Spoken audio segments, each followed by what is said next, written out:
در یه قصه هاشم گفتم به جای شعر و قصه های بچگونه با هم بیا بسازیم زندگی رو عاشقونه. ما دوباره پرواز مرغ عشقی هم میگیریم تا اوج آسمون جای حسن تو قلب ما دوتا نیست نمیمونیم با غصه تک و تنها.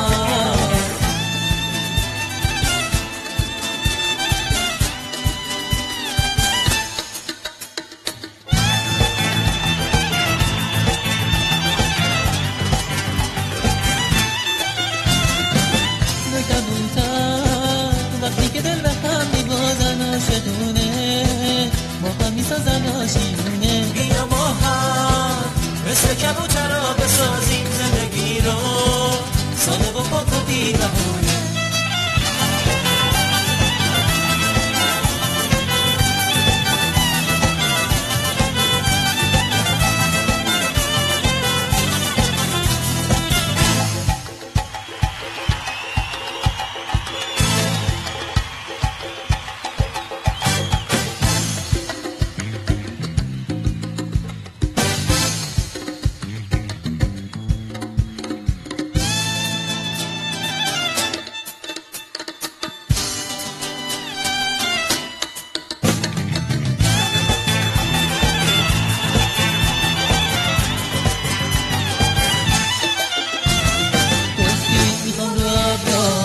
ستاره هاشم تو تا سوار عاشق من در یه قصه هاشم گفتم به جای شعر قصه های بچگونه با هم بیا بسازیم زندگی رو عاشقونه. ما دوباره پرواز مرغ عشقی پر میگیریم تا اوج آسمون جای حسن تو قلب ما دوتا نیست نمیمونیم با غصه تک و تنها.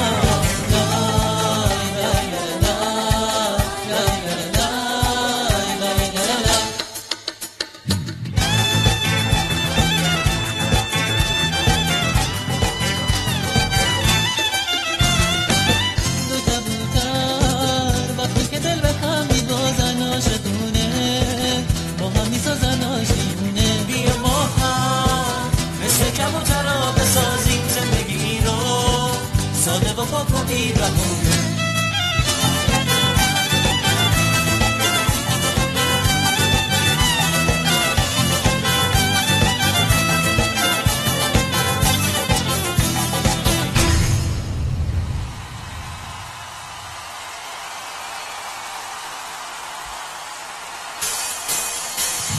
ما دوباره پرواز مرغ عشقی پر میگیریم تا اوج آسمون جای حسن تو قلب ما دوتا نیست نمیمونیم با غصه تک و تنها.